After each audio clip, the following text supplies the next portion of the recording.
बताएं कि हजरत आदम अलैहिस्सलाम को दुनिया पर किस जगह पे उतारा गया था? किस जगह पे उतारा गया था, कोई आइडिया नहीं। मिडल ईस्ट के अंदर ही किसी जगह पे। ये एक जगह का नाम बताया ना, ये किसी कंट्री का नाम बता दे चलो ये। Saudi Arabia. नहीं, सऊदी अरेबिया नहीं है।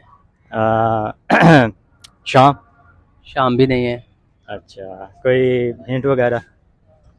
हिंट यही है कि उसको दफनाया भी उधर ही गया था, उसी कंट्री के अंदर उसकी कब्र मुबारक भी है। अच्छा, ये जो अब करंट पीरियड का इसराइल है वहाँ पे? नहीं, वो भी नहीं है। अच्छा, नो आइडिया।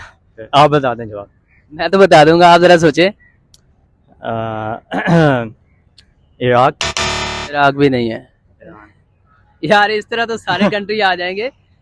नो आइडिया यार, कभी पढ़ा ही नहीं इस बारे में। चले ऑडियंस से पूछें। हाँ जी, पूछना। चले ऑडियंस, आप बताएं कि हजरत आदम अलैहिस्सलाम को दुनिया पर किस जगह पे उतारा गया था?